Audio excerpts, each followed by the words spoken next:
Soumya suspense চ্যানেলের সমস্ত গল্প শুনতে সাবস্ক্রাইব করুন আমাদের চ্যানেল।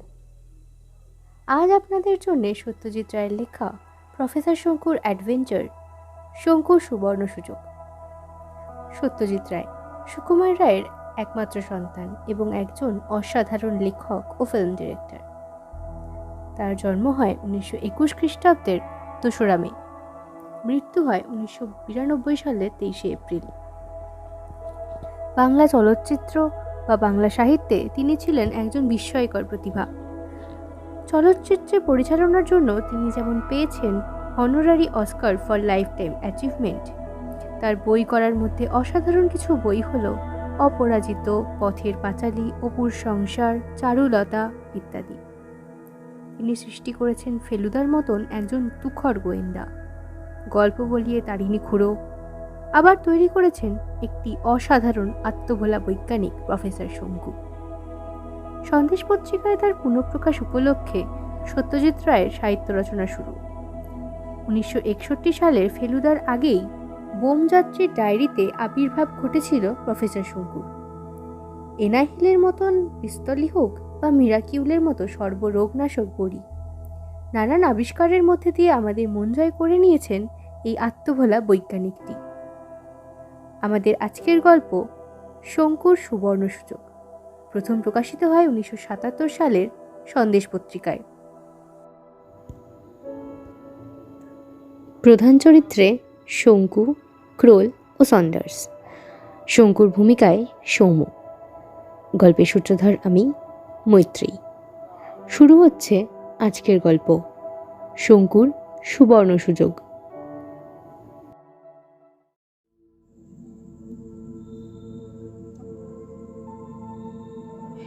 24শে জুন ইংল্যান্ডের সলসবেরি প্লেনে আজ থেকে 4000 বছর আগে তৈরি বিখ্যাত স্টোনহেঞ্জের ধারে বসে আমার ডায়েরি লিখছি। আজ মিড সামার ডে, অর্থাৎ কর্কট ক্রান্তি।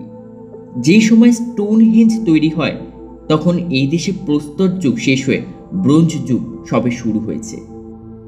মানুষ ধাতুর ব্যবহার শিখে দেখতে দেখতে সভ্যতার দিকে এগিয়ে যাচ্ছে। মিশর, ভারত, মেসোপটেমিয়া, পারস্য ইত্যাদির তুলনায় অবশ্যই ইউরোপে সভ্যতা এসেছে অনেক পরে। কিন্তু 4000 বছর আগে এই ইংল্যান্ডে যারা স্টোনহেঞ্জ তৈরি করতে পেরেছে তাদের অসভ্য বলতে দ্বিধা হয়। বহু দূর থেকে আনা বিশাল বিশাল পাথরের স্তম্ভ দাঁড় করানো মাটির উপর, প্রতি দুটো পাশাপাশি স্তম্ভের উপর আবার আড়াআড়িভাবে রাখা হয়েছে আরেকটা পাথর। এই পাশাপাশি তোরণগুলোর আবার একটা বিরাট বৃত্ত রচনা করেছে। একদিন লোকের ধারণা ছিল এই স্টোনহেঞ্জ ছিল কেল্টদের ধর্মানুষ্ঠানের জায়গা। এই কিছুদিন হলো প্রত্নতাত্ত্বিকরা বুঝেছে এটা আসলে একটা মানমন্দির। পৃথিবীর প্রাচীনতম মানমন্দিরের অন্যতম কারণ পাথরগুলোর অবস্থানের সঙ্গে সূর্যের গতিবিধির একটা পরিষ্কার সম্বন্ধ পাওয়া গেছে, যেটা বিশেষ করে আজকে অর্থাৎ 24শে জুন কর্কট ক্রান্তিতে সবচেয়ে পরিষ্কারভাবে ধরা পড়ে। ভাবতে অবাক লাগে যে আজকের দিনে আধুনিক ইঞ্জিনিয়ারিং বলতে আমরা যা বুঝি তার অভাবে সেই কালে কি করে এই পাথরগুলোকে এমনভাবে হিসেব করে বসানো হয়েছিল। আমার বন্ধু ক্রোল অবশ্যই অন্য কথা বলে। তার ধারণা প্রাচীনকালের মানুষ এমন কোনো রাসায়নিক উপায় জানত যার ফলে সাময়িকভাবে পাথরের ওজন কমিয়ে ফেলা যেত। সেই কারণেই নাকি পিরামিড বা স্টোনহেঞ্জের মতন জিনিস তৈরি করা আজকের চেয়ে সেকালে অনেক বেশি সহজ ছিল। উইলহেম ক্রোল চিরকালই আদিম মানুষের অলৌকিক ক্ষমতায় বিশ্বাসী। প্রাচীন জাদুবিদ্যা, প্রেততত্ত্ব, উইচক্রাফট ইত্যাদি নিয়ে তার অগাধ পড়াশোনা। সে আমার সঙ্গে তিব্বতে গিয়েছিল এক শৃঙ্গ অভিযানে। এখন সে স্টোনহেঞ্জেরই একটা পাথরে হেলান দিয়ে ঘাসের উপর বসে একটা বিশেষ রকমের বাঁশি বাজাচ্ছে, যেটা সে তিব্বতের একটা গুম্ফা থেকে সংগ্রহ করেছিল। এই বাঁশি মানুষের পায়ের হাড় দিয়ে তৈরি। এ থেকে যে এমন আশ্চর্য জার্মান লোকসঙ্গীতের সুর বেরোতে পারে তা কে জানত? ক্রোল ছাড়া তিব্বত অভিযানে আমার আরেক সঙ্গীও কাছেই বসে ফ্লাক্স থেকে ঢেলে কফি খাচ্ছে। সে হলো আমার বিশিষ্ট বন্ধু ইংরেজ ভূতত্ত্ববিদ জেরেমি সন্ডার্স। সন্ডার্সের আমন্ত্রণে এবার আমার লন্ডনে আসা। হ্যামস্টেডে ওর বাড়িতে ক্রোল আর আমি অতিথি হয়ে আছি।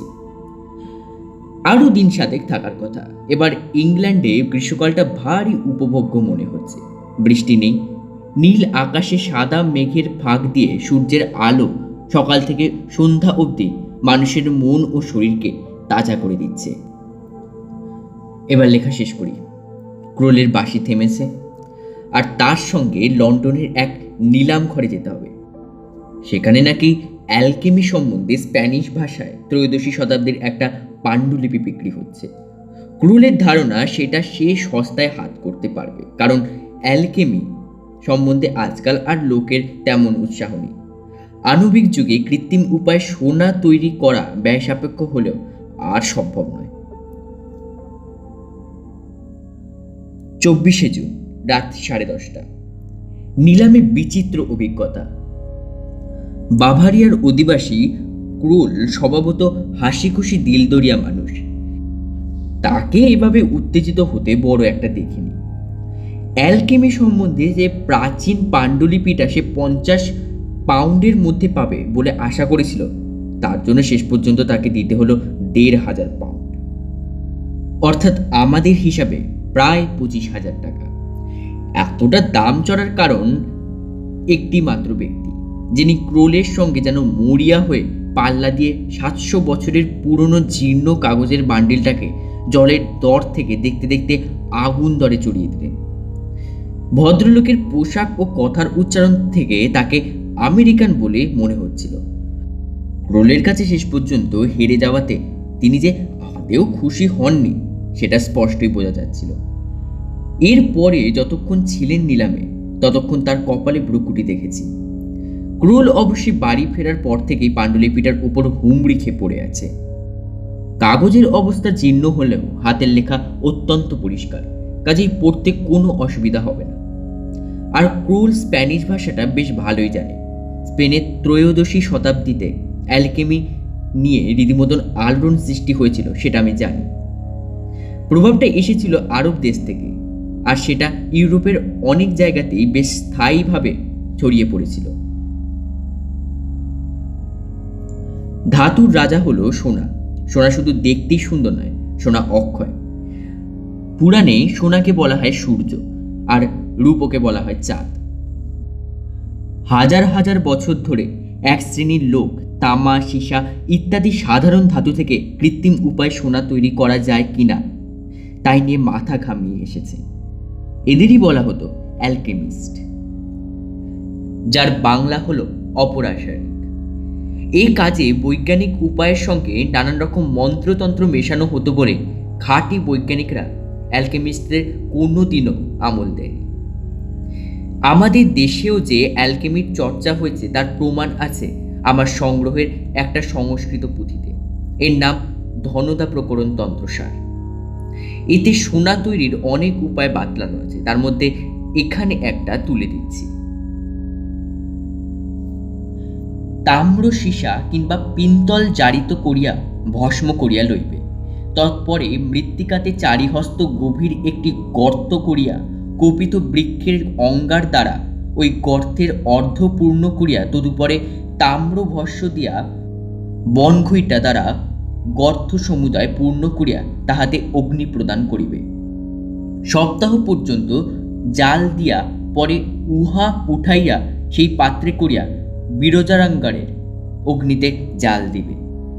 এইরূপ করিলে তামা গলিয়া যাইবে। তৎপর তাহাতে তামার অর্ধ পারদ দিয়া তাহাতে বিরজা কাঠের রস, বাসকের রস ও সিজের রস দিবে। এইরূপ করিলে স্বর্ণ হইয়া থাকে। এখানে শেষ হলেও তাও না হতো, কিন্তু তারপরেই বলা হয়েছে এই প্রক্রিয়ার পূর্বে 10 সহস্র ধনদা মন্ত্র জপ ও তর্থ পূজা এবং হোম করিতে হইবে, তাহা হইলেই কার্য সফল হইবে। সাবেকি আমি এই ব্যাপারটা কোনোদিনও চেষ্টা করে দেখিনি। অবশ্যই আমি না করলে কি হবে, ইতিহাসে অ্যালকেমিস্টের উল্লেখ সর্বকালেই পাওয়া যায়। ইউরোপের অনেক রাজারা মাইনে করে অ্যালকেমিস্ট রাখতেন এবং তাদের জন্য ল্যাবরেটরি তৈরি করে দিতেন, এই আশায় যে রাজকোষে সোনা কম পড়লে এরা সে অভাব মিটিয়ে দিতে পারবে। অবশ্যই কেউ কোনোদিনও পেরেছে কিনা সেই খবর জানি না।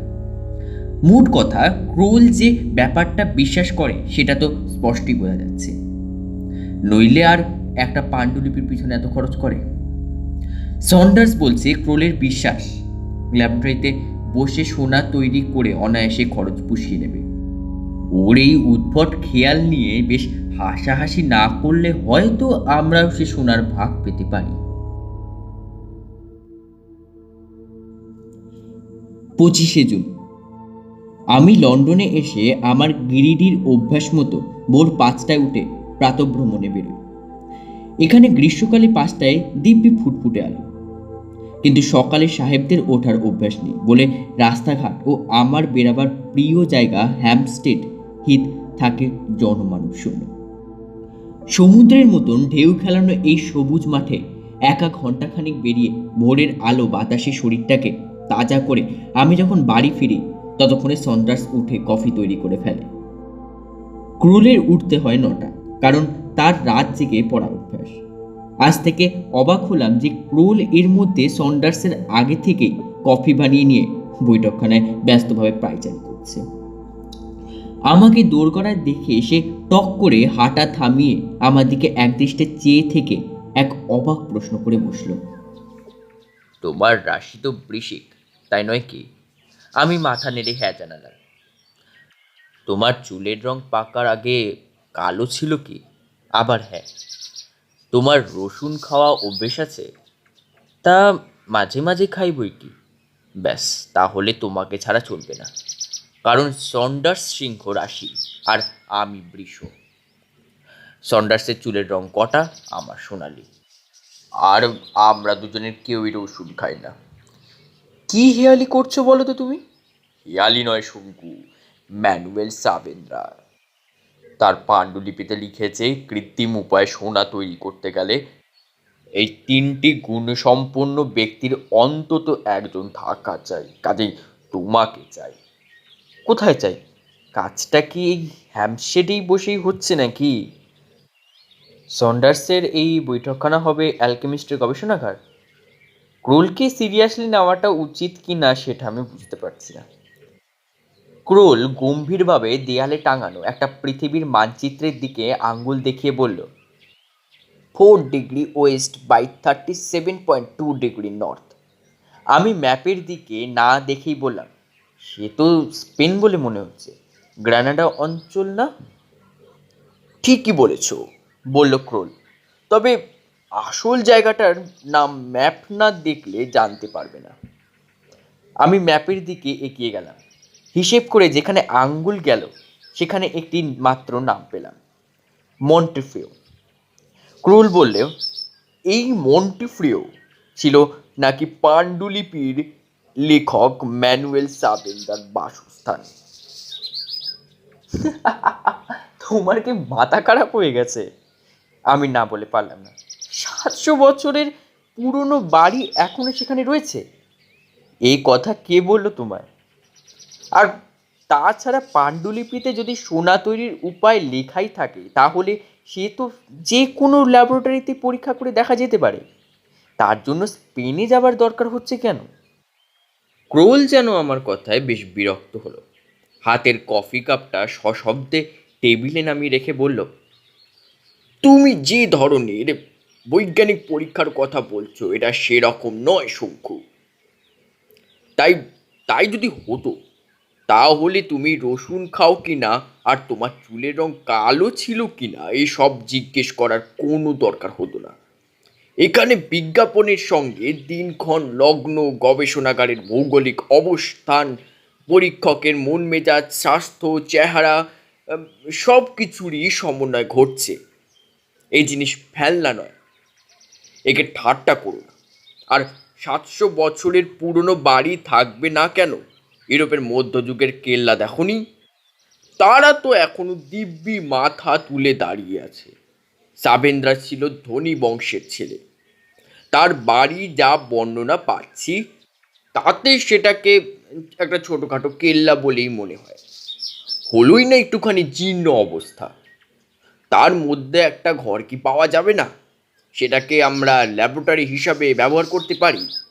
অবশ্যই সে বাড়িতে যদি এখনো লোক থেকে থাকে তাহলে তাদের সঙ্গে হয়তো একটা বোঝাপড়া করতে হতে পারে, কিন্তু পয়সা দিলে কাজ হবে না এটা আমি বিশ্বাস করি না। অ্যালকেমি তো। সাত সকালে কি নিয়ে এত বচসা হচ্ছে তোমাদের মধ্যে? সন্ডার্সকে ঘরে ঢুকতে আমরা কেউ দেখিনি। ক্রোল সহজে ছাড়বার পাত্র নয়। সে সন্ডার্সকে পুরো ব্যাপারটা বলল। সবশেষে বলল একটা কাল্পনিক জানোয়ারের সন্ধানে আমরা তিব্বত যেতে পারি, আর সেখানে সোনা তৈরি করার সম্ভাবনা রয়েছে। সেখানে মাত্র 2 ঘন্টার প্লেন জার্নি করে ঘরের কোনায় স্পেনে যেতে এত আপত্তি। সন্ডার্সকে দেখলাম তর্কের মধ্যে গেল না। কারণ বোধ হয় এই যে ক্রোলের হাবভাব একটা সাংঘাতিক গো আর একটা চরম উত্তেজনার ভাব ফুটে বেরোচ্ছিল। সন্ডার্স বলল, স্পেনে যেতে আমার আপত্তি নেই, হয়তো শঙ্কুরও নেই, কিন্তু তোমার এই গবেষণার এক শঙ্কু ছাড়া আর কি কি উপাদান লাগবে সেটা জানতে পারি কি? উপাদানের চেয়েও যেটা বেশি জরুরি, বলল ক্রোল, সেটা হলো সময়টা। সাবেন্দা মিড সামারের 7 দিন আগে বা পরে যে কোনো দিন ঠিক দুপুর 12টার সময় কাজ আরম্ভ করতে বলেছে। কারণ সারা বছরের মধ্যে ওই কটা দিন সূর্যের তেজ থাকে সবচেয়ে বেশি। মাল মশলা অত্যন্ত সহজলভ্য। পাড়া আর সীসার কথা তো সব দেশের অ্যালকেমিতে পাওয়া যায়, এখানে সে দুটো আছে। এছাড়া লাগবে জল, গন্ধক, নুন, কিছু বিশেষ গাছের ডাল, পাতা ও শিকড়। যন্ত্রপাতির মধ্যে মাটি আর কাচের জিনিস ছাড়া আর কিছু চলবে না। এটাও অন্য অ্যালকেমির বইতেও লেখে। আর এছাড়া চাই একটা হাঁপড়, চুল্লি, মেঝেতে একটা চৌবাচ্চা। কেন চৌবাচ্চা কেন? প্রশ্ন করলো সন্ডার্স। বৃষ্টির জল ধরে জমিয়ে রাখতে হবে তাতে। এটা অন্য কোনো অ্যালকেমির বইতে পাইনি। পরশ পাথরের কথা বলেছে কি? আমি প্রশ্ন করলাম।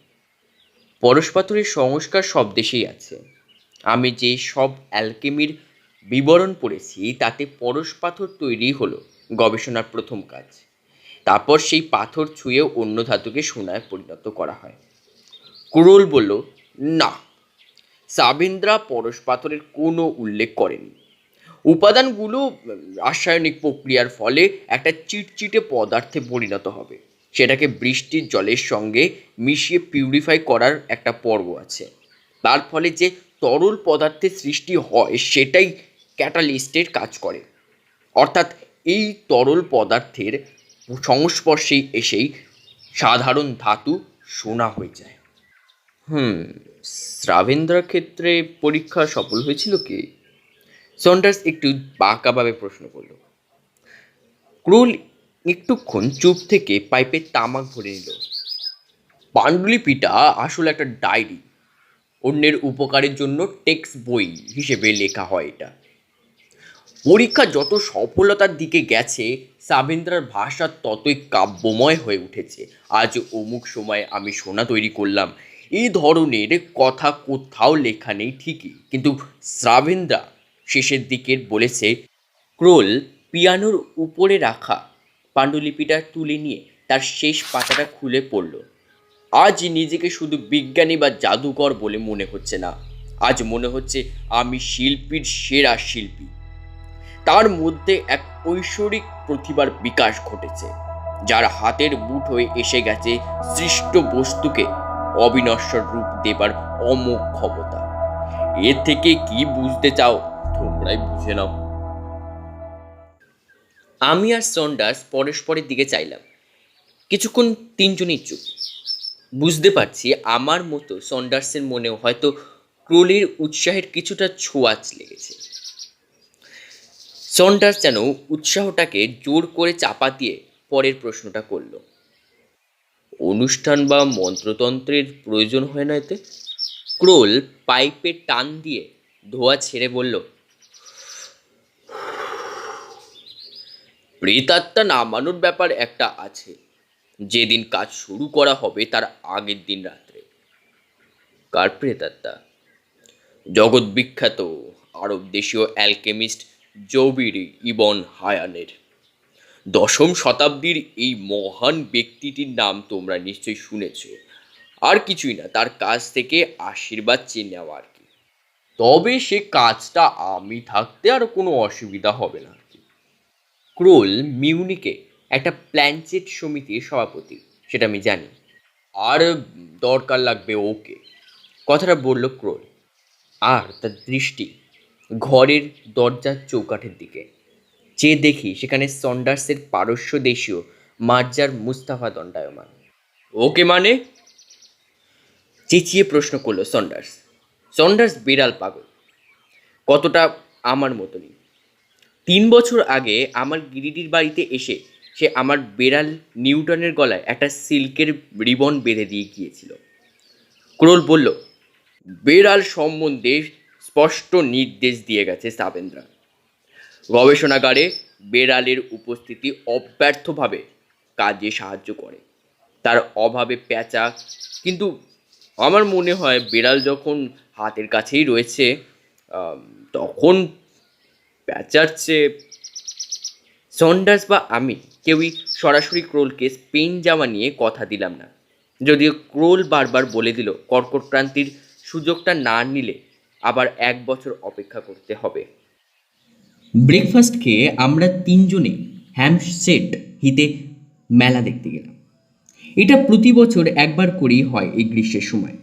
দোকানপাট, যুগোর জায়গা, নাগরদোলা, মেরিগো রাউন্ড আর ছেলে মেয়ে বুড়ো বুড়ির ভিড়ের মধ্যে হাঁটতে হাঁটতে যেখানে পৌঁছলাম সেখানে একটা সুসজ্জিত ক্যারাভ্যান জাতীয় গাড়ি দাঁড়িয়ে আছে।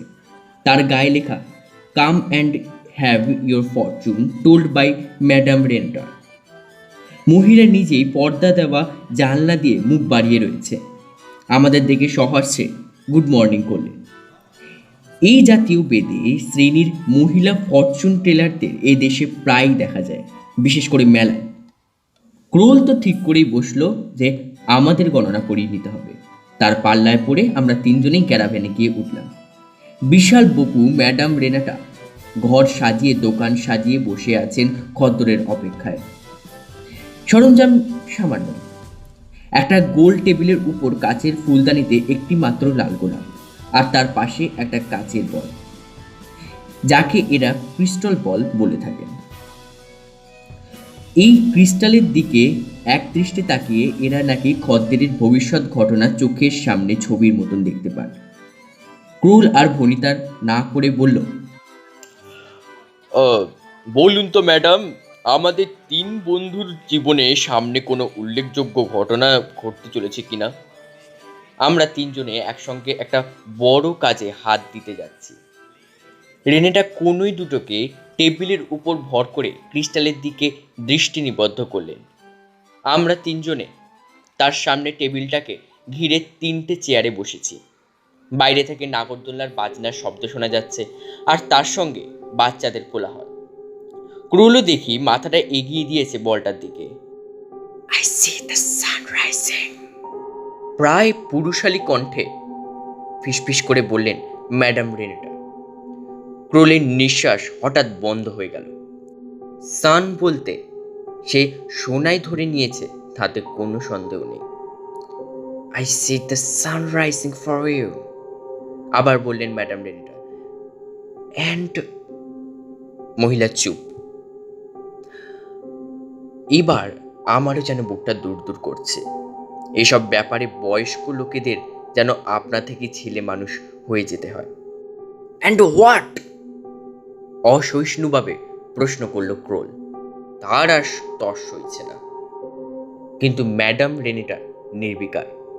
তার হাত দুটো বলটাকে দুপাশ থেকে ঘিরে রেখেছে, বোধহয় বাইরের আলো বাঁচিয়ে ভবিষ্যতের ছবিটাকে আরও স্পষ্ট করার জন্য। অ্যান্ড আবার সেই খসখসে পুরুষালী কণ্ঠস্বর, and I say death, yes death. Whose death? ক্রোলের গলা এই দুটো কথা বলতেই কেঁপে গেল।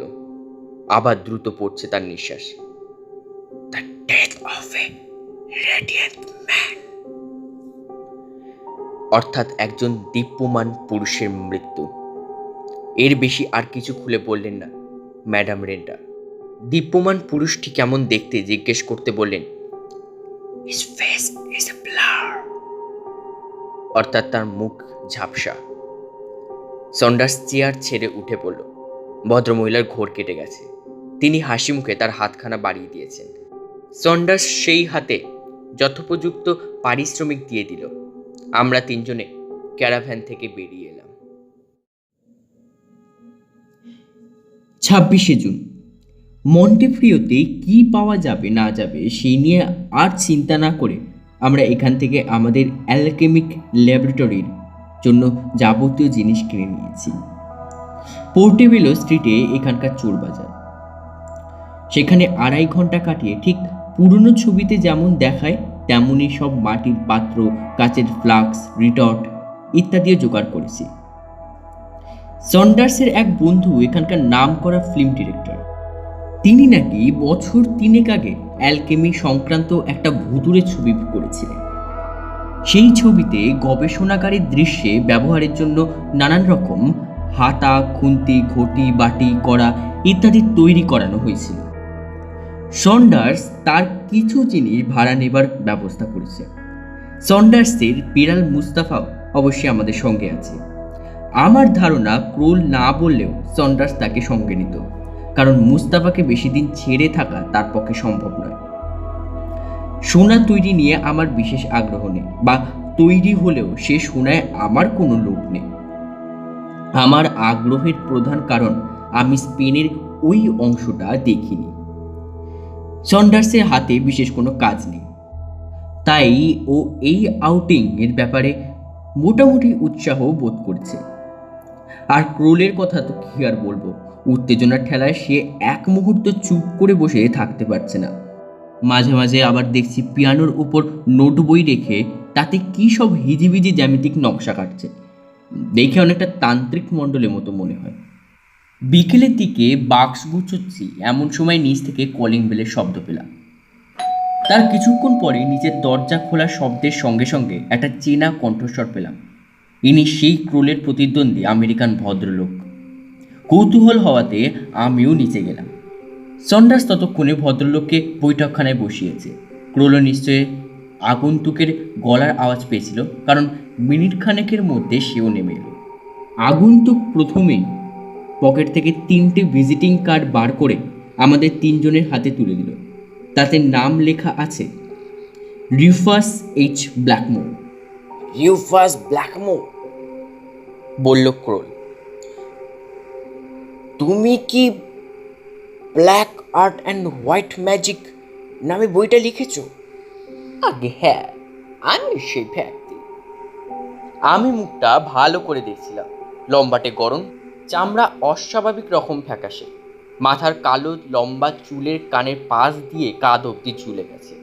চোখের চাহনিতে এখন যে ঠান্ডা অলস ভাবটা রয়েছে সেটা স্থায়ী নয় নিশ্চয়ই, কারণ এই চোখকে জ্বলতে দেখেছি সেদিন কলিং উডের নিলাম ঘরে।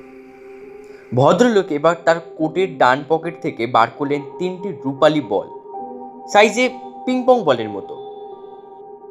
তারপর চোখের সামনে সেগুলো দিয়ে পরপর অন্তত 25 রকমের ম্যাজিক দেখিয়ে ফেললেন। ঝলমলে বলগুলো এই আছে এই নেই, কোথায় যে যাচ্ছে চোখের নিমেষে তা বোঝার কোনো উপায় নেই। এমনই হাত সাফাই মিস্টার ব্ল্যাকমোরের। সব শেষে অদৃশ্য বল 3টে যখন একটা একটা করে আমাদের তিনজনের পকেট থেকে বার করলেন, তখন আপনা থেকেই হাততালি দিয়ে উঠলাম। তোমার ক্ষমতার তারিফ না করে উপায় নেই, বলে ফেলল উইলিয়াম ক্রোল। কে দেখলে আমার ক্ষমতার? শুকনো হাসি হেসে বলল রিউফাস ব্ল্যাকমোর। এই তো অত্যন্ত মামুলি ম্যাজিক। আমার আসল ম্যাজিক কোনটা জানো? এই বলে ব্ল্যাকমোর তার একটা বল ডান হাতের তর্জনী আর বুড়ো আঙ্গুলে ধরে আমাদের সামনে তুলে ধরে বলল, এই বল রূপোর তৈরি, আর এই রূপো আমার তৈরি, এর চেয়ে বেশি খাঁটি রূপো পৃথিবীর কোনো খনিতে পাওয়া যাবে না। আমরা তিনজনেই চুপ। ব্ল্যাকমোরের শান্ত চোখ এখন জ্বলজ্বল করছে। অ্যালকেমির অর্ধেক জাদু আমার হাতে মুঠোয়, বলে চলল ব্ল্যাকমোর। কিন্তু সোনা তৈরির কাজে এখনো সেভাবে সফল হতে পারিনি। আজ 3 বছর ধরে চেষ্টা করেছি। আমার বিশ্বাস সাবেন্দ্রার ডায়েরিতে তার বিবরণ আছে। সাবেন্দ্রা যে একটা ডায়েরি লিখেছিল সে খবর আমি আমার গুরুর কাছ থেকে পাই। সেটা কলিংউডে নিলাম চলবে জেনে আমি সান ফ্রান্সিসকো থেকে ফ্লাইট করে এখানে চলে আসি। ভেবেছিলাম সস্তায় পেয়ে যাব, কিন্তু প্রফেসর ক্রোলের মাথায় যে খুন চাপবে সেটা বুঝতে পারিনি। আমি সেই দিন যে তাকে ওভারপিট করতে পারতাম, কিন্তু পরে মনে হলো আমার সঙ্গে ভালো করে আলাপ হলে তিনি নিজেই হয়তো ওই একই দামি ডায়েরিটা আমার কাছে বেচে দেবেন। আমার বিশ্বাস প্রফেসর ক্রোল ডায়েরিটা তার সংগ্রহের জন্য কিনেছেন, যেমন আর 5 জন কালেক্টর কিনে থাকেন। কিন্তু আমি নিজে অ্যালকেমিস্ট, আমেরিকার সম্ভবত সারা বিশ্বের একমাত্র খাঁটি অ্যালকেমিস্ট। আমার গুরু এখন জীবিত নেই। এখন একমাত্র আমি ওই ডায়েরিটা সদ্ব্যবহার করতে পারি। আমি টাকা নিয়ে এসেছি, ডায়েরিটা আমার চাই। রুফাস ব্ল্যাকমোর এবার তার কোটের পকেট থেকে একটা সুদৃশ্য চামড়ার নোট কেস বার করলো। তারপর তা থেকে 1 তারা 10 পাউন্ডের নোট বার করে সামনের টেবিলের উপর রাখলো। এবার ক্রোল মুখ খুলল। আপনি ও টাকা ফিরিয়ে নিন মিস্টার ব্ল্যাকমোর। সাবেন্দ্রার ডায়েরি হাতছাড়া করার আমার কোনো বাসনা নেই। আপনি ভুল করছেন প্রফেসর ক্রোল। বোধ হয় না। আপনি জাদুকর হতে পারেন, কিন্তু আপনি যে অ্যালকেমিস্ট তার কোনো প্রমাণ নেই। ওই বল রূপোর যে আপনারই তৈরি সেটা আমি মানতে বাধ্য নই। রুফাস ব্ল্যাকমোর কয়েক মুহূর্ত চুপ, তারপর আমাদের তিনজনের দিকে নির্মম দৃষ্টি হেনে নোটের ওপর তারাটা তুলে পকেটে পুরে এক ঝটকায় চেয়ার ছেড়ে উঠে দাঁড়ালো। তারপর ক্রোলের দিকে তাকিয়ে বলল, 99% কাঠের রূপোর গবেষণাগারে রাসায়নিক উপায়ে তৈরি করা সম্ভব হয়েছে, সেটা জানো বোধ হয়, কিন্তু 100% খাঁটির রূপোর কোনো হদিশ পাওয়া যায় না, এক আমার তৈরি এই রূপো ছাড়া। এই বলে ব্ল্যাকমোর 3টে বলের একটা ক্রোলের দিকে ছুড়ে দিল। বলটা ক্রোলের কোলে গিয়ে পড়ল। তোমরা 3 জনই বৈজ্ঞানিক বলে জানি, বলে চলো ব্ল্যাকমোর। অন্তত আমার কথাটা সত্যি কিনা বিচার করে দেখার জন্য এই রূপো তোমাদের যাচাই করে দেখতে অনুরোধ করছি। 2 দিন সময় দিচ্ছি। আমি ওলফ্রফ হোটেলে রয়েছি। আমার ঘরের নম্বর 429। যদি তোমাদের মত বদলায় এবং আমাকে সাবেন্দ্রার ডায়েরিটা আমাকে বিক্রি করার স্থির করো, তবে আমাকে ফোন করে দিও। আর যদি বিক্রি না করো, তাহলে এইটুকু বলে যাচ্ছি যে তোমাদের দ্বারা তৈরি হবে না। এই নাটকীয় বক্তৃতাটা দিয়ে আর এক মুহূর্ত অপেক্ষা না করে রুফাস ব্ল্যাকমোর গটগট করে দরজার দিকে এগিয়ে গেল। দরজার বুকে সে যে কাজটা করলো সেটাকে কোনো মতেই সমর্থন করা যায় না। সন্ডার্সের বিড়াল মুস্তাফা চৌকাঠের পাশে বসেছিল। তাকে ব্ল্যাকমোর তার পেটেন্ট লেদারের ছুঁচলো দুটো ডগা দিয়ে এক লাথি মেরে 3 হাত দূরে ছিটকে ফেলে দিল। সন্ডার্স হোয়াট দ্য হেল বলে উঠে দাঁড়িয়ে লোকটাকে বোধহয় আক্রমণ করতে যাচ্ছিল, কিন্তু ক্রোল তাকে বাধা দিল।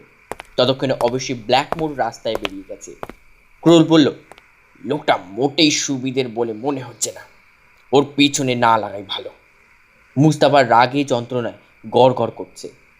সন্ডার্স তাকে কোলে নিয়ে আদর করতে করতে ক্রমে তার রাগ পড়ল। অ্যালকেমিস্টে যদি এই নমুনা হয় তাহলে বোধহয় অপরাসায়ন জিনিসটাকে দূরে রাখাই ভালো, কিন্তু সে আর উপায় নেই। আমরা পরশুই গ্রানাডার উদ্দেশ্যে বেরিয়ে পড়ছি। কি আছে কপালে কে জানে।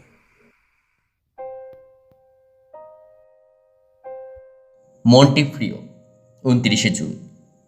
বৃষ্টি পড়ছে। আকাশের যা অবস্থা তাতে সহজে মেঘ কাটবে বলে মনে হয় না।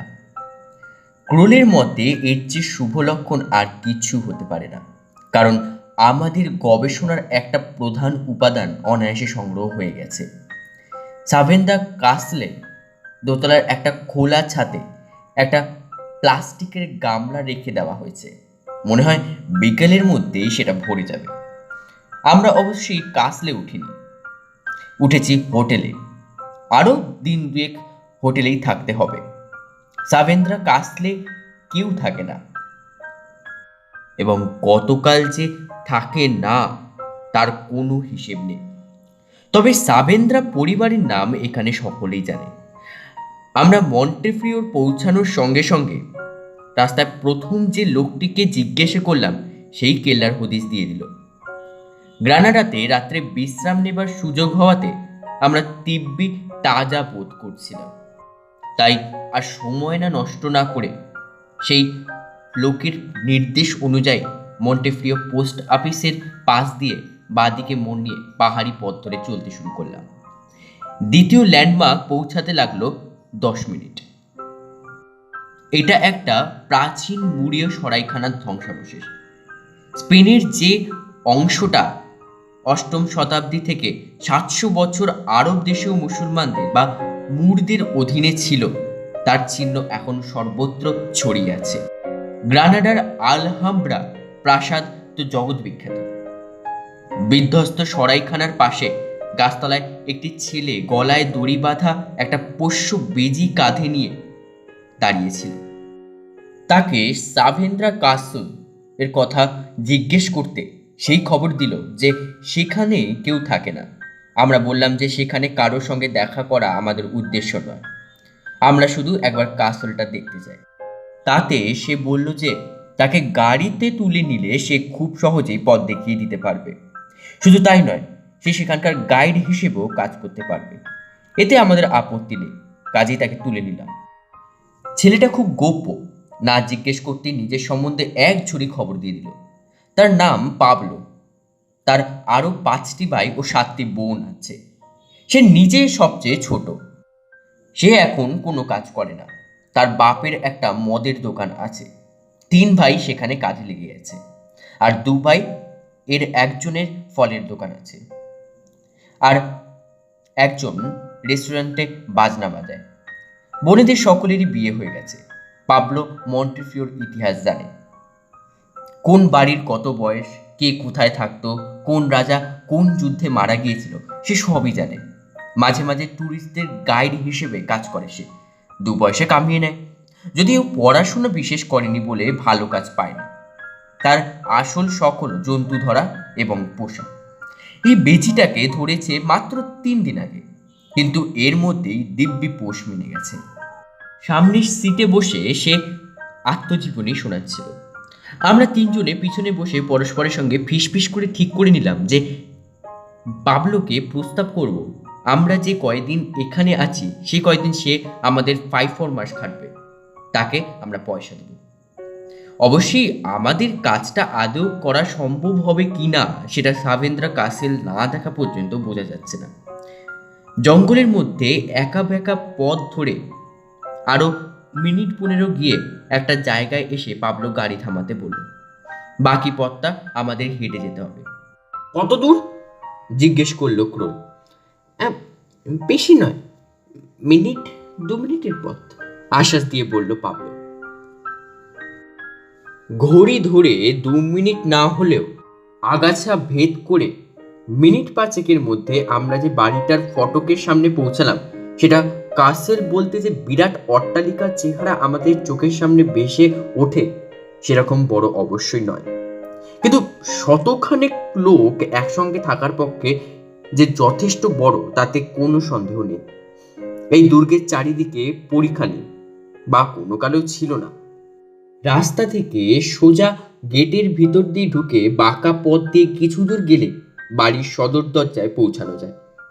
পাবলো বুঝেছে যে আমরা বাড়ির ভিতরে ঢুকতে চাই, তাই সে সতর্ক করে দিল, ও বাড়ি এখন 1000 খানেক বাদুড়ের বাসা, তাছাড়া ইঁদুর সাপ এইসব তো আছে। সন্ডার্স বলল, তুমি ও বাড়ির ভেতর সম্বন্ধে এত জানলে কি করে? পাবলো বলল, হ্যাঁ, একবার একটা স্যালামেন্ডারকে তাড়া করে কাসলের মধ্যে ঢুকেছিলাম। খুব নাজেহাল করেছিল জানোয়ারটা, একবারে ছাদ পর্যন্ত দৌড় করেছিল। স্যালামেন্ডার হলো গিরগিটি শ্রেণীর জানোয়ার, স্পেনের এই অঞ্চলে পাওয়া যায় এটা জানতাম। বাড়ির ভিতর আর কি দেখলে? প্রশ্ন করলো ক্রোল। পাবলো বলল, আসবাবপত্র বলতে কয়েকটা ভাঙা কাঠের চেয়ার আর টেবিল ছাড়া কিছু নেই। দেয়ালের গায়ে কিছু মরচে ধরা অস্ত্রশস্ত্র নাকি এখনো টাঙানো আছে।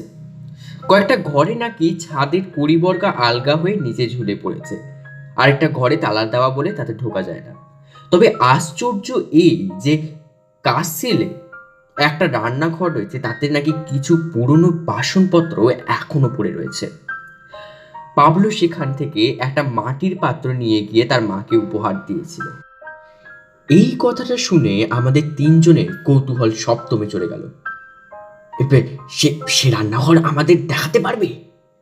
চাপা স্বরে প্রশ্ন করলো ক্রোল। কেন পারবো না, বলল পাবলো।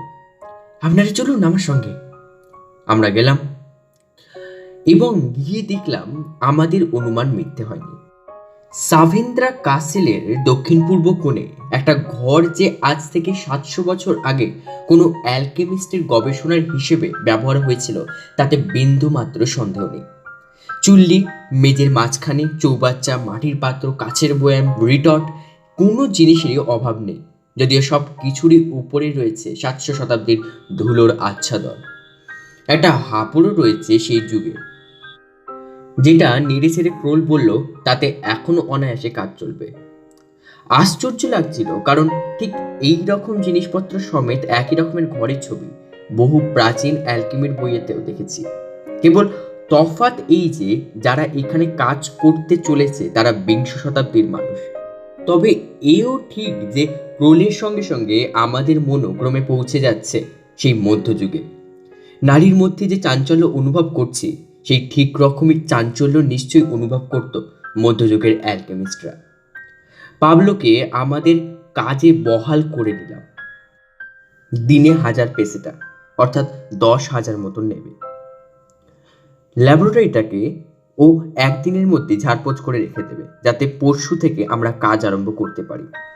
আরও খান দুয়ে ঘর পরিষ্কার করতে হবে, কারণ আমরা 3 জন রাত্রে কাসেলেই থাকবো। একবার সোনা তৈরির কাজ শুরু হয়ে গেলে কাসেল ছেড়ে আর কোথাও যাওয়া চলবে না। পাবলোকে দিয়ে খাবার আনিয়ে নেব। শোবার ব্যাপারে সমস্যা নেই, কারণ আমাদের 3 জনেরই স্লিপিং ব্যাগ আছে। খাট পালঙ্কের দরকার হবে না, মেঝেতে শুয়ে পড়লেই হলো। সাভেন্দ্রা কাসেল থেকে হোটেলে ফিরেছি দুপুর 1:30টায়। তার আধ ঘন্টার মধ্যেই বৃষ্টি শুরু হয়েছে এবং সঙ্গে সঙ্গে আমরা প্লাস্টিকের গামলা সমেত পাবলোকে কাসেলে পাঠিয়ে দিয়েছি জল ধরে রাখবার ব্যবস্থা করতে। এখন রাত 8:30। বৃষ্টি একটু ধরেছে। এই অঞ্চলটা শুকনো বলেই জানতাম, নেহাতি কপাল জোরে আমরা এসে বৃষ্টি পেয়ে গেছি। ক্রোল আর সন্ডার্স এই মাত্র ফোন করে জানালো যে তারা ডিনারের জন্য তৈরি। একটা কথা লিখতে ভুলে গেছি। রিউফাস ব্ল্যাকমোর যে বলটা দিয়ে গিয়েছিল, সেটা আসার আগেই যাচাই করে জেনেছি যে তাতে রূপও ব্যবহার করা হয়েছে, সেটা 100% বিশুদ্ধ। অর্থাৎ ব্ল্যাকমোরকে আর জাদুকর বলা চলবে না। অ্যালকেমিস্ট হিসেবেও সে যে কৃতকার্য হয়েছে সেটা আর অস্বীকার করা চলে না। ব্ল্যাকমোরকে টেক্কা দিতে হবে কৃত্রিম উপায়ে 100% খাঁটি সোনা তৈরি করে। এ ব্যাপারে আমরা 3 জনে দৃঢ় সংকল্প।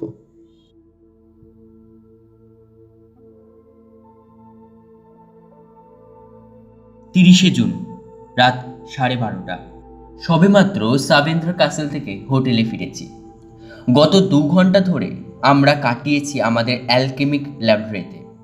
সোনা তৈরির কাজ শুরু করার আগে সাভেন্দ্রার ডায়েরি নির্দেশ অনুযায়ী একটা জরুরি কাজ আমাদের সেরে নিতে হলো। সেটার কথাই এখন লিখে রাখছি। আগেই বলে রাখি, 10ম শতাব্দীর জগৎবিখ্যাত আরব দেশীয় অ্যালকেমিস্টদের প্রেতাত্মা আমাদের উদ্দেশ্যে তার আশীর্বাদ জানিয়ে গেছে। কাল ঠিক দুপুর 12টায় আমাদের হাঁপড় চলতে শুরু করবে। কাজের যাবতীয় উপাদান যথেষ্ট পরিমাণে ল্যাবরেটরিতে রাখা হয়ে গেছে। ঘরের দরজায় একটা মজবুত নতুন তালা লাগিয়ে দেওয়া হয়েছে। কাল থেকে আমরা কাসেলে গিয়ে থাকছি, পাবলোও থাকবে। আমরা কি কাজ করতে যাচ্ছি সেটা আমরা মোটামুটি ওকে বুঝিয়ে দিয়েছি। ছেলেটির মধ্যে এমন একটা সরলতা আছে যে তার উপর বিশ্বাস রাখতে আমাদের কোনো দ্বিধা হয়নি।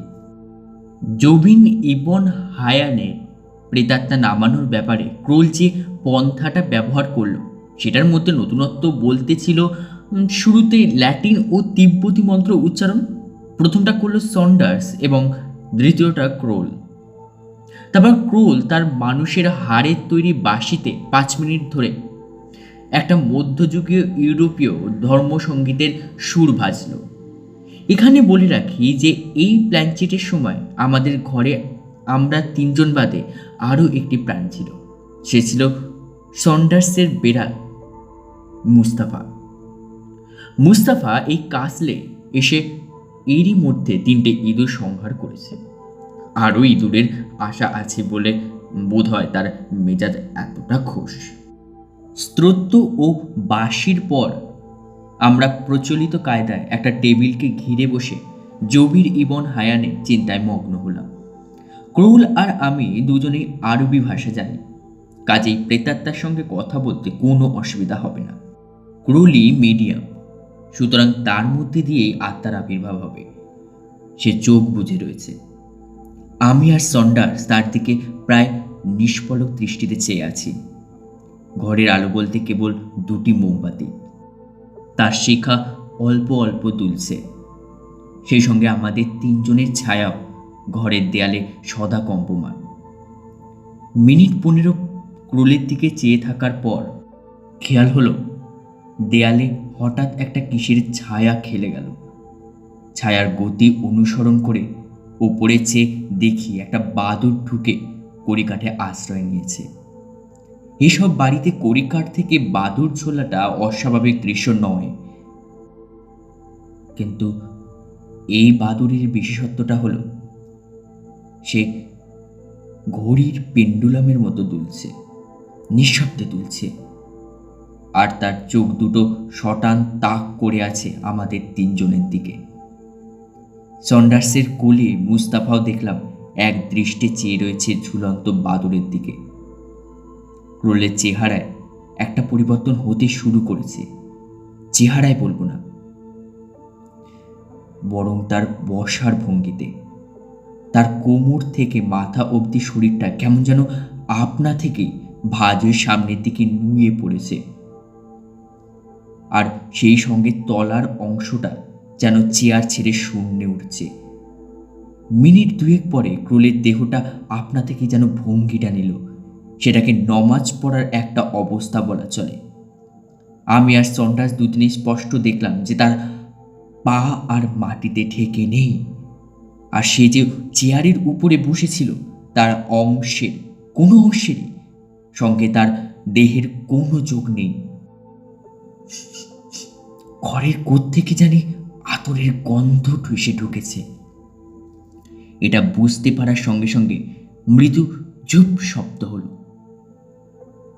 দেখলাম টেবিলের ওপর ক্রোলের নুইয়ে পড়া মাথাটার সামনে এসে পড়েছে একটা মুক্তোর জপমালা, যাকে মুসলমানরা বলে তসবিহ। তারপর আরো বিস্ময়, মুহূর্তের মধ্যে দেখতে দেখতে মালার মুক্তগুলো আপনা থেকেই আলগা হয়ে টেবিলের উপর ছড়িয়ে পড়ল। পর মুহূর্তে আবার আপনা থেকেই সাজিয়ে গিয়ে 1 লাইন আরবি লেখা হয়ে গেল। লেখার মানে হলো, তোমরা সফল হও।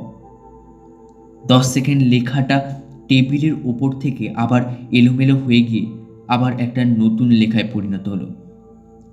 এই লেখার মানে সোনার মূল্য। ভাবছি এই কথাটা দিয়ে প্রেতাত্মা কি বোঝাতে চাইছে। এমন সময় তৃতীয়বার মুক্তগুলো ম্যাজিকের মতন আরেকটা বাক্যের সৃষ্টি করলো, জীবনের মূল্য। আর তারপরে মুক্ত উধাও। ক্রোলের দেহ এবার সশব্দে শূন্যে চেয়ারের উপর পড়ল। আমি সন্ডার্সকে লেখাগুলোর মানে বুঝিয়ে দিলাম। সে বলল, সফল হওয়া তো বুঝলাম, কিন্তু সোনার মূল্য, জীবনের মূল্য আবার কি রকম কথা? The price of the gold is the price of life. এর মানে কি? ক্রোল এই প্রশ্নের সন্তোষজনক উত্তর দিতে পারল না। সে বলল সে গভীর তন্দ্রার মধ্যে ছিল এবং সে অবস্থায় কি করেছে সে নিজেই জানে না। আমার মতে অবশ্যই দ্বিতীয় ও তৃতীয় বাক্যটায় বিশেষ আমল দেওয়ার দরকার নেই। সফল হও, এটুকুই যথেষ্ট।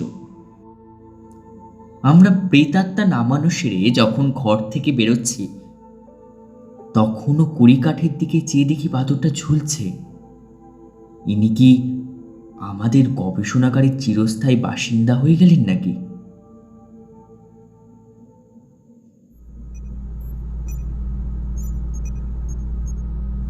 পয়লা জুলাই। আজ সকালে আমরা হোটেল ছেড়ে সাবেন্দ্রা কাসলে চলে এসেছি। আসার আগে একটা ঘটনা ঘটে গেছে যেটা আমাদের তিনজনকে বেশ ভাবিয়ে তুলেছে। এটার জন্য দায়ী প্রধানত হোটেলের কর্তৃপক্ষ, তাই ম্যানেজার মশাইকে আমাদের কথা শুনিয়ে আসতে হয়েছে। ব্যাপারটা খুলে বলি, যে কোনো সাধারণ হোটেলে একটা ঘরের চাবি অন্য ঘরে লাগানো উচিত নয়, কিন্তু এখানে এসে প্রথম দিনেই দেখি সে সন্ডার্সের ঘরের চাবি দিয়ে ক্রোলের ঘরের দরজা দিব্যি খুলে যায়। তা সত্ত্বেও হোটেলের পরিবেশটা সুন্দর আর নিরিবিলি বলে আমরা সেখানেই থেকে যাই। আজ সকালে ক্রোল আমার ঘরে এসে প্রচণ্ড তম্বি বলে মাঝরাত্রে নাকি তার ঘরে চোর ঢুকে তার সমস্ত জিনিস তছনছ করেছে। কিছু নিয়েছে কি? আমি ব্যস্তভাবে জিজ্ঞেস করলাম। না, তা নেয়নি, বলল ক্রোল, কিন্তু অনায়াসে নিতে পারতো। বিশেষত সাবেন্দ্রার ডায়েরিটা যদি আমার সঙ্গে থাকতো তাহলে কি হতো ভেবে দেখেছো? এটা বলা হয়নি যে লন্ডনে ক্রোল থাকতেই ডায়েরি থেকে সোনা বানানোর পদ্ধতিটা সাংকেতিক ভাষায় কপি করে নিয়ে মূল ডায়েরিটা তার ব্যাংকের জিম্মায় রেখে এসেছে। এই কপি আবার আমাদের তিনজনের মধ্যে ভাগাভাগি করে রাখা হয়েছে। প্রত্যেকের ভাগে পড়েছে 3টি করে ফুলস্ক্যাপ কাগজ। এরকম না করলে যে সত্যি বিপদ হতে পারত সেটা বেশ বুঝতে পারছি। সন্ডার্স তো সোজা ম্যানেজারের ঘরে গিয়ে তাকে এই মারে তো সেই মারে। ভদ্রলোক কাঁদো কাঁদো হয়ে বললেন যে গত 26 বছরে, অর্থাৎ যেদিন থেকে হোটেল খুলেছে সেদিন থেকে একটিবারও নাকি হোটেলে চোর ঢোকেনি। হোটেলের যে নাইট ওয়াচম্যান, সেই পেট্রো লোকটির বয়স 60-এর উপরে। তাকে জেরা করাতে সে বলল একজন ট্যুরিস্ট নাকি রাত 1টার পরে হোটেলে আসে ঘরের খোঁজ করতে। পেট্রো তাকে বলে ঘর নেই। তখন লোকটি পেট্রোকে একটি সিগারেট অফার করে। ভালো ফরাসি সিগারেট দেখে পেট্রো ধূমপানের লোভ সামলাতে পারে না। এই সিগারেট টান দেবার পরে সঙ্গে সঙ্গে নাকি তার ঘুম চোখে জড়িয়ে আসে। সেই ঘুম ভেঙেছে একবারে সকাল 6:30টায়। কি রকম দেখতে লোকটা? প্রশ্ন করলো ক্রোল। দাড়ি গোপে ঢাকা মুখ, চোখে কালো চশমা, বলল পেট্রো। পেট্রোর বিশ্বাস যে চোর সদর দরজা ব্যবহার করেনি। হোটেলের দক্ষিণ দিকের দেয়ালের পাইপে দোতলার বারান্দায় ওঠা নাকি তেমন কঠিন ব্যাপার নয়, আর বারান্দায় নেমে প্যাসেজ ধরে এগিয়ে গেলেই সিঁড়ি। এবার আমি ক্রোলকে জিজ্ঞেস করতে বাধ্য হলাম তার ঘরে এত কাণ্ড হয়ে গেল অথচ তার ঘুম ভাঙল না কেন। তাতে ক্রোল বলল যে সে নাকি গতকাল 2টো ঘুমের বড়ি খেয়েছিল। কাজ শুরু হবার আগে অন্তত একটা রাত ভালো করে ঘুমিয়ে নিতে পারলে বলে। যাই হোক, ক্রোলের যখন টাকা কড়ি বা জিনিসপত্র কিছু মারা যায়নি এবং আমরা যখন হোটেল ছেড়েই চলে যাচ্ছি, তখন এই নিয়ে আর মাথা ঘামিয়ে লাভ নেই। ম্যানেজার বললেন তিনি যথারীতি পুলিশে খবর দেবেন। বিশেষ করে অন্য হোটেলে যদি সম্প্রতি কোনো নতুন ট্যুরিস্ট এসে থাকে তাদের মধ্যে অনুসন্ধান করে দেখবেন। দোতলার পূব দিকের একটা ঘরের দরজায় যে তালা দেওয়া সেটা আগেই শুনেছিলাম, আজ সেটা নিজের চোখে দেখলাম। একটা বিশাল তালা দরজায় ঝুলছে, সেটা নেড়ে ছেড়ে বিশেষ সুবিধা করা গেল না। আমাদের কাছে যেসব চাবি আছে সেগুলো দিয়ে এই তালা খোলার চেষ্টা হাস্যকর। ক্রুল বলল আমরা তো এখানেই থাকছি, এর মধ্যে একদিন হাতুড়ি এনে গায়ের জোর প্রয়োগ করে দেখা যাবে তাহলে তালা ভাঙে কিনা। সন্ডার্সকে কাল থেকেই একটু মনমরা বলে মনে হচ্ছে। সেই জিপসি মহিলার ভবিষ্যৎবাণী আর কালকের প্রেতাত্মার কথা মধ্যে সে একটা যোগসূত্র খুঁজে পেয়েছে। বলল ম্যাডাম রেনেটা বলেছে আইসি ডেথ, আর কালকে প্ল্যানচেটের কথা বেরোলো the price of gold is the price of life. সোনার লোভে যদি দেখি প্রাণ নিয়ে টানাটানি, তাহলে আমি কিন্তু সরে পড়ব। আর শুধু আমার নিজের প্রাণ নয়, মুস্তাফা প্রাণের মূল্য আমার মতে সোনার চেয়ে কিছু কম নয়। ক্রুল দেখলাম 16 আনা আশাবাদী। বলল, ওই বেদেনির কথা নিয়ে মাথা ঘামানোর কোনো দরকার নেই। সোনার সঙ্গে মৃত্যুর কোনো সম্পর্ক থাকতে পারে না। জবিন হায়ানের প্রেতাত্মা যা বলেছে তাতে অ্যালকেমিক সোনা যে কি অমূল্য ধাতু সেটাই বোঝায়। কাটায় কাটায় দুপুর 12টার সময় আমরা চুল্লিতে অগ্নিসংযোগ করে আমাদের কাজ শুরু করে দিলাম। কাজের পন্থায় কোনো জটিলতা নেই, সবই জলের মতন সহজ, কেবল সময় ও ধৈর্যের প্রয়োজন। আজকের দিনটা শুধু গেছে নানান রকম গাছগাছরাকে ভস্যে পরিণত করতে, আর উপাদানগুলোকে, প্রধানত পাড়া, গন্ধকার, নুন, নিক্তি দিয়ে ওজন করে বিশেষ পরিমাণে বিশেষ বিশেষ পাত্রের মধ্যে রাখতে। বৃষ্টির জলটা ঘরের মাঝখানে ডিম্বাকৃতি চৌবাচ্চাটার মধ্যে রাখা হয়েছে। এখন রাত 10টা। আমরা 3 জনেই পালা করে ঘুমিয়ে নিয়েছি, কারণ গবেষণাগারে সব সময় অন্তত 2 জনকে জেগে থাকতে হবে। পাবলো রাত জেগে পাহারা দেবে, তাই সেও দুপুরে ঘন্টা 4 ঘুমিয়ে নিয়েছে।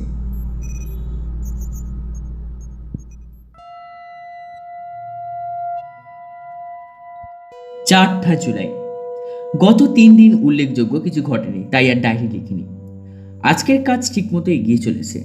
আজ দুপুরে একটা ঘটনা ঘটেছে যেটা লিখে রাখা দরকার। 12:30টার সময় পাশের ঘর থেকে সন্ডার্সের অ্যালার্ম ঘড়িতে ঘন্টার শব্দ শুনে বুঝলাম এবার ওকে আসতে হবে কাজে, আর আমার ঘুমানোর পালা। এদিকে বেশ বুঝতে পারছি আমার ঘুম আসবে না, কারণ আমার স্নায়ু সম্পূর্ণ সজাগ। যাই হোক, রুটিন রক্ষা না করলে পরে গোলমাল হতে পারে বলে সন্ডার্স আসা মাত্র আমি ল্যাবরেটরি থেকে পাশের ঘরে চলে গেলাম। ঠিক করলাম এই 3টে ঘন্টা একটু এদিক ওদিক ঘুরে দেখব। আপনা থেকে মনটা চলে গেল দোতলার সেই বন্ধ দরজাটার দিকে।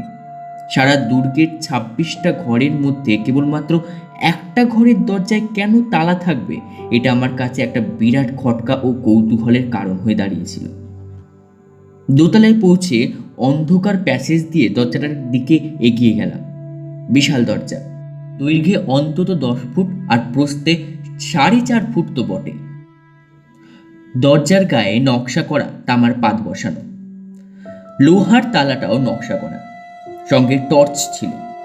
দরজার উপর ফেলে আলোটা এদিক ওদিক ঘোরাতে একটা জায়গায় কাঠে একটা ছোট্ট ফাটল চোখে পড়ল।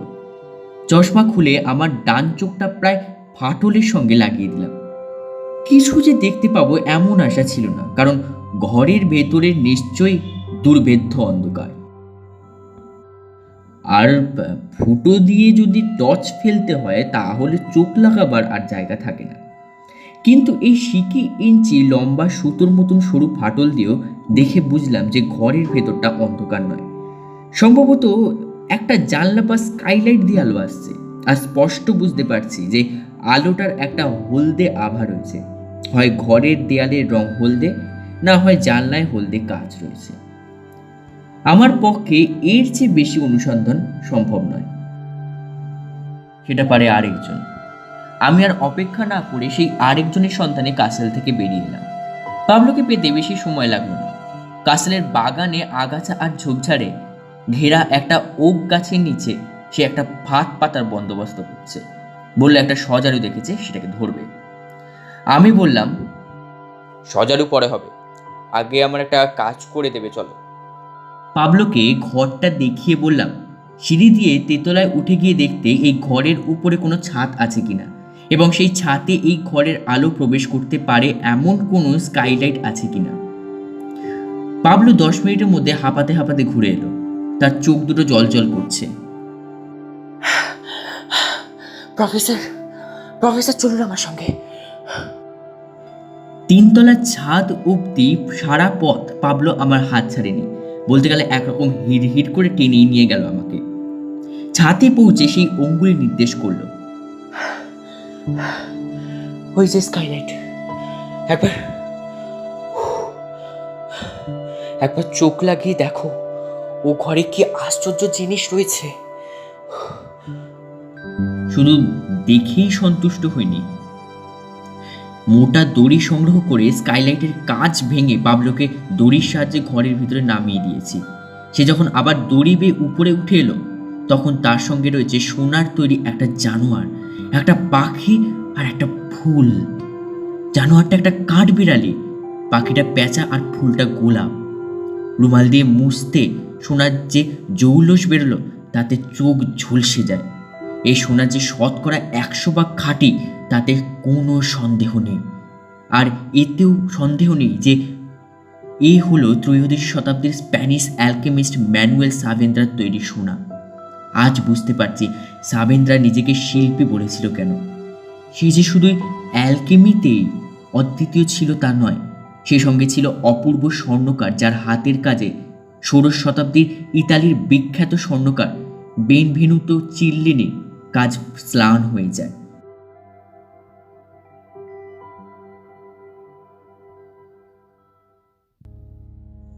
5ই জুলাই। সোনার জিনিসগুলো ভেবেছিলাম আপাতত সন্ডার্স আর ক্রোলকে দেখাবো না। শেষ পর্যন্ত সন্ডার্সের কথা ভেবেই যে সেই দিনই মূর্তিগুলো ওদের দেখিয়ে দিলাম। কাজ শুরু করার 2 দিন পর থেকে সন্ডার্স যেন একটু নিরুৎসাহ হয়ে পড়েছিল। তার একটা কারণ অবশ্যই এই যে অ্যালকেমির পদ্ধতিটাকে একজন বৈজ্ঞানিকের পক্ষে সিরিয়াসলি নেওয়া বেশ কঠিন। এটা আমি বুঝতে পারি। আমি নিজে ভারতীয় বলেই হয়তো ভূত প্রেতের মন্ত্রতন্ত্রের ব্যাপারটাকে সবসময় উড়িয়ে দিতে পারি না। আমার নিজের জীবনে এমন অনেক ঘটনা রয়েছে যার কোনো বৈজ্ঞানিক কারণ খুঁজে পাওয়া শক্ত। কিন্তু সন্ডার্স হলো খাঁটি ইংরেজ। সে মাম্বো চাম্বো বা তুকতাকে মোটেই বিশ্বাস করে না। আজ অবশ্যই সন্ডার্সের ভোল পাল্টে গেছে, আর তার একমাত্র কারণ সাভেন্দ্রার তৈরি সোনা। জিনিসগুলোকে আমার গবেষণাগারের তাকে সাজিয়ে রেখেছি, তার ফলে ঘরের শোভা যে কত গুণ বেড়েছে তা বলতে পারি না। অবশ্যই সেই সঙ্গে চোরের উপদ্রব কথাটাও ভাবতে হচ্ছে। আমরা 3 জনই অস্ত্র এনেছি। সন্ডার্স দুর্ধর্ষ শিকারী, আর ক্রোলও পিস্তল চালাতে জানে। আমার কোটের পকেটে সবসময় থাকে অ্যানাহিলিং গান, কাজেই ভয়ের কোনো কারণ নেই। পাবলো রাত্রে পাহাড়ে দিচ্ছে নিয়মিত, তার ফাঁদে সজারু ধরা পড়েছে। বেজি আর সজারু নিয়ে সে দিব্যি আছে। মনে হচ্ছে আমাদের কাজ শেষ হতে আর 2 দিন লাগবে।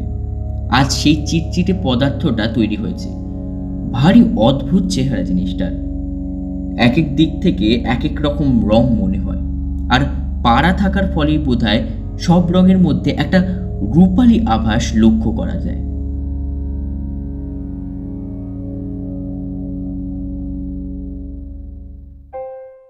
6ই জুলাই। আজ একটা দুশ্চিন্তার কারণ ঘটেছে। মনে হচ্ছে চোর এখনো আমাদের পিছু ছাড়েনি। আজ সকালে পাবলো এসে খবর দেওয়াতে বাইরে গিয়ে দেখি বাগানে একটা অচেনা পায়ের ছাপ। ছাপটা নানান জায়গায় পাওয়া যাচ্ছে, আর তার কিছু আবার আমাদের ল্যাবরেটরির জানলার বেশ কাছে পর্যন্ত চলে এসেছে। অথচ পাবলো কিছুই টের পায়নি। সেটা অবশ্যই তেমন আশ্চর্যের কিছু নয়, কারণ সদর ফটক ছাড়াও কাসলের বাগানে ঢোকার অন্য পথ আছে। 700 বছরের পুরনো প্রাচীরের অনেক অংশই ভেঙে পড়েছে। সেই সব ভাঙা অংশের একটা দিয়ে বাইরে থেকে লোক এসে ঝোপঝাড়ের পিছনে আত্মগোপন করে নিঃশব্দে ঘোরাফেরা করতে পারে বই কি। পাবলোকে এবার থেকে আরো সজাগ থাকতে হবে। এখন সকাল 9টা, সবেমাত্র কফি খেয়ে ডায়েরি লিখতে শুরু করেছি। এবার ক্রোলের ঘুমানোর পালা। কিন্তু আজ আমাদের 3 জনের একজনেরও পক্ষেও ঘুমোবো তার কোনো সম্ভব হবে কিনা জানি না। আজ বৃষ্টির জলে সেই চিটচিটে পদার্থটাকে মিশিয়ে তাকে পিউরিফাই বা বিশুদ্ধ করতে হবে টানা 7 ঘন্টা। তারপর দুর্গা বলে আমাদের সঙ্গে আনা তামা, পিতল, টিন, লোহা ইত্যাদি নানান রকম ধাতুর তৈরি ঘটি বাটি যে কোনো এটাকে ওই তরল পদার্থের মধ্যে চিমটে দিয়ে চুবিয়ে দেখতে হবে আমাদের অ্যালকেমি সফল হলো কিনা। না হলে তারপরের রাস্তাটা যে কি হতে পারে তা আমাদের কারোরই জানা নেই। সম্ভবত শুভদবালকের মতো ঘরের ছেলে ঘরে ফিরে যেতে হবে, কারণ জিজ্ঞেস করলে বলতে পারবো না। কিন্তু আমার মন বলছে আমাদের গবেষণা সফলতার দিকে চলেছে। আকাশের মেঘের লেশ মাত্র নেই। সূর্যদেব হাসি মুখে যেন আমাদের বাহবা দেবার জন্য তৈরি হয়ে আছে।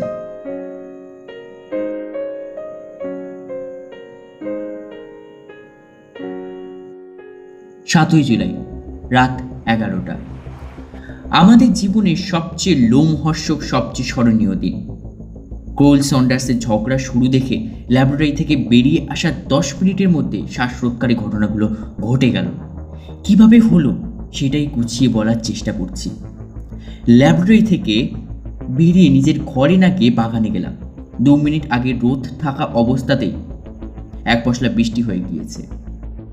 বাইরে এসে পূব দিকে চেয়ে দেখি স্পেনের উচ্চতম পাহাড়ের চূড়ো মূল হোসেন দেখা যাচ্ছে, আর চূড়োর উপরে আকাশ জুড়ে এক আশ্চর্য সৌন্দর্য রামধনু। সেই রামধনু দেখতে দেখতে একটা অস্ফুট আর্তনাদ শব্দ কানে গেল। শব্দ লক্ষ্য করে দৌড়ে গিয়ে দেখি পাবলো ঘাসের উপর অজ্ঞান হয়ে পড়ে আছে, তার চোয়ালে কালশিটে, তার একটা দাঁত ভেঙে মুখ দিয়ে রক্ত পড়ছে। তার পর মুহূর্তে ল্যাবরেটরির ভিতর থেকে নানান রকম উত্তেজনক শব্দ। ঊর্ধ্বশ্বাসে দৌড়ে গিয়ে দরজার মুখেই থ হয়ে দাঁড়িয়ে গেলাম। রিউফাস ব্ল্যাকমোর, মুখে এক পৈশাচিক হাসি ও হাতে একটা 38 কোল্ট রিভলভার নিয়ে সন্ডার্স ও ক্রোলের দিকে মুখ করে দাঁড়িয়ে আছে। আমাকে দেখেই বলল, চৌকাট পেরোলে মৃত্যু অনিবার্য। এই বলে প্রথমে সে টেবিলের উপর রাখা সোনার তৈরি ফর্মুলাটা অর্থাৎ 3 তিরিক্ষে 9খানা ফুলস্ক্যাপ কাগজ হাত করলো। তারপর ডান দিকে দেয়ালের গায়ে রাখা সোনার জিনিসগুলোর দিকে এগোতে লাগলো। তার পর মুহূর্তে যেই জিনিসটা ঘটলো সেটা ভাবতে আতঙ্কে ও বিস্ময়ে এখন আমার রোমাঞ্চ হচ্ছে। সন্ডার্সের কোল থেকে হঠাৎ একটা লোমশ পিণ্ড শূন্য দিয়ে তীর বেগে গিয়ে ব্ল্যাকমোরের বুকের উপর ঝাঁপিয়ে পড়ে হিংস্র আঁচড়ে তার মুখ ক্ষত বিক্ষত করে দিল। ব্ল্যাকমোরের হাতের রিভলভার ছুটে গেল, কিন্তু গুলি আমাদের গায়ে না লেগে লাগলো একটা কাচের রিটটে। আর সেই সঙ্গে বেসামাল হয়ে ব্ল্যাকমোর হুমড়ি খেয়ে পড়ল ঘরের মাঝখানের চৌবাচ্চাটার ভিতর। মুস্তাফা তার প্রতিহিংসা চরিতার্থ করে আবার তার প্রভুর কাছে ফিরে গেছে। ব্ল্যাকমোরের শরীরটা তরল পদার্থের সংস্পর্শে এসে বোয়াল মাছের ঘাই মারার মতো করে একবার লাফিয়ে উঠে তৎক্ষণাৎ অসাড় হয়ে সেই জলেই পড়ে রইল। আমরা তিনজনই বিস্ফারিত চোখে দেখলাম যে তার শরীরের যে অংশগুলো অনাবৃত, তার গলা পর্যন্ত, মুখ আর কবজি পর্যন্ত হাত, সেগুলো দেখতে দেখতে চোখ ঝলসানো শোনায় রূপান্তরিত হচ্ছে।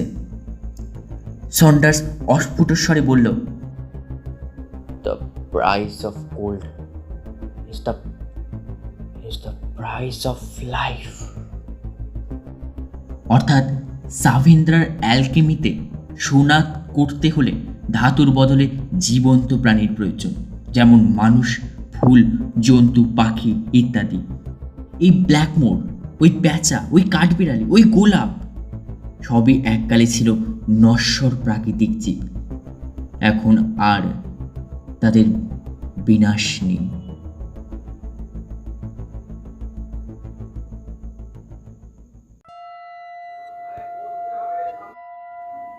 শুনছিলেন সত্যজিৎ রায়ের লেখা প্রফেসর শঙ্কুর অ্যাডভেঞ্চার, শঙ্কুর সুবর্ণ সুযোগ।